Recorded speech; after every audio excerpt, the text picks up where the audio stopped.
केंद्र सरकार का अब पूरा ध्यान आम बजट पर केंद्रित रहेगा।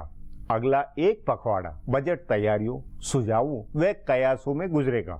यह जरूरी है इसलिए कि यदि इस बजट से आर्थिकी व निवेश नहीं उछला तो प्रधानमंत्री नरेंद्र मोदी के सपनों को पंख नहीं लग पाएंगे। प्रधानमंत्री दफ्तर के बहुत सक्रिय होने की भी खबर है। पीएमओ अपनी तय तमाम जरियों से इनपुट ले रहा है, बार बार बैठकें हो रही है। अपना मानना है कि वित्त मंत्री अरुण जेटली ने पिछले साल पहले बजट का मौका चुका। उस बजट में ही यदि आर्थिक सुधारों के आधारभूत फैसले हो जाते तो आज जैसी इमरजेंसी नहीं बनती। दिल्ली चुनाव के नतीजों के बाद अब दोहरी मार है। एक तरफ आम जनता की जहां ज्यादा चिंता करनी होगी, वहीं विपक्ष के हल्ले का भी सामना है। वैश्विक हालातों से जरूर कुछ कर सकने की गुंजाइश बनी है। पेट्रोलियम पदार्थों की कीमतों में गिरावट जारी है। इससे राजकोषीय और विदेशी मुद्रा कोष में सुकुनदायी स्थिति है। रिजर्व बैंक ने भारतीयों के विदेशी करेंसी बाहर ले जाने की सीमा को बढ़ाया है, पर रिजर्व बैंक ने हालिया समीक्षा में ब्याज कटौती के उपाय नहीं किए। रिजर्व बैंक आम बजट को देखकर आगे फैसला करेगा। रिजर्व बैंक हालातों में और गुणात्मक सुधार चाहता है। जाहिर है महंगाई की चिंता कायम है तो सरकारी वित्तीय स्थिति की भी चिंता है।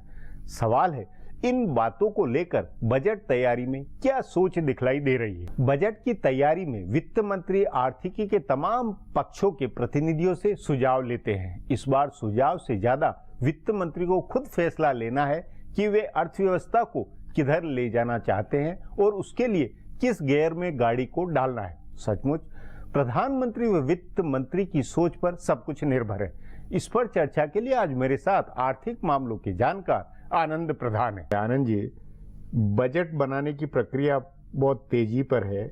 आपके अनुसार जो आर्थिकी के तमाम तरह के संकेत हैं और खास तौर पे क्योंकि रिजर्व बैंक ने अभी ब्याज दर को लेकर कोई किसी तरह का दो टूक फैसला नहीं किया है, वो भी इंतजार कर रहा है, तो सरकार के सामने जितनी तरह के संकेत है उसमें सरकार कैसा बजट बनाती हुई या सरकार में कितना बजट, अपना मनमाफिक बजट बनाने का कैसा कॉन्फिडेंस और कैसा निश्चय नजर आता है या क्या होना चाहिए? मुझे लगता है कि बजट के लिए बहुत ही अनुकूल परिस्थितियां हैं। अंतर्राष्ट्रीय बाजार में जिस तरह से क्रूड प्राइसेस गिरे हैं उसके कारण सरकार का जो फिस्कल डेफिसिट का दबाव था वो कम हुआ है। साथ ही साथ इनको इस साल के बजट में देखिए कि जिस तरह से इन्होंने डिसइन्वेस्टमेंट, क्योंकि मार्केट बहुत ऊंचाई पर है एक्सपेक्टेशन में, तो उसका फायदा मिल रहा है। और इसके साथ ही जो अनुकूल परिस्थितियां हैं वो काफी हैं पॉलिटिकली भी।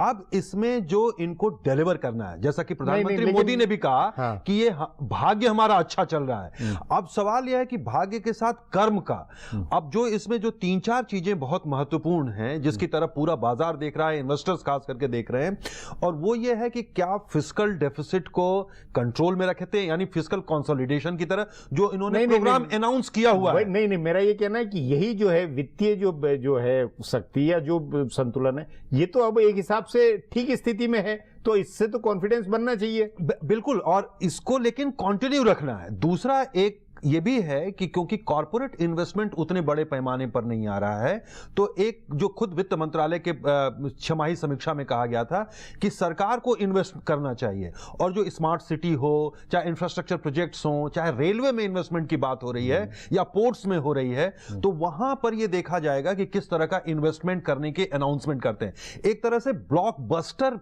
बजट की उम्मीद कर रहा है मार्केट कर रहा है, देश कर रहा है, विदेशी निवेशक कर रहा है, सब कर रहा। लेकिन सरकार के अंदर क्योंकि जैसे रिजर्व बैंक चिंता में है कि नहीं अभी महंगाई को लेकर हम 100% वो नहीं निश्चिंत नहीं हो सकते, निश्चिंत नहीं हो, खतरा खत्म नहीं हुआ, उस तरह की सरकार भी कोई उस तरह की चिंता में होगी या होने का आधार बनता नहीं बनता? मुझे लगता है कि सरकार पर अब यह दबाव होगा कि उन्हें इस बजट के जरिए एक अगले, क्योंकि ये पहला और सबसे महत्वपूर्ण बजट है जो जमीन एक तरह से तैयार कर देगा, निर्णय है आगे 3 साल क्योंकि ये उसके बाद फिर एक तरह से जब आप आखिरी सालों में तो आप बड़े फैसले नहीं कर पाते। तो ये बजट एक तरह से बहुत ही क्रूशियल है और इस बजट में ये सरकार किसी भी तरह के मिस एडवेंचर का एक तरह से जोखिम नहीं उठा सकती है और इस बजट में उन्हें कुछ मामलों में बिल्कुल स्पष्ट संकेत देना है। हालांकि इस पिछले कुछ दिनों में जिस तरह के फैसले हुए हैं उससे इन्वेस्टर्स को बहुत क्लियर सिग्नल गया है। जैसे उन्होंने वोडाफोन पर कहा कि हम नहीं आगे अपील नहीं करेंगे कोर्ट में, या जैसे उन्होंने गार के ऊपर कहा है कि हम इसको अभी आगे बढ़ाएंगे।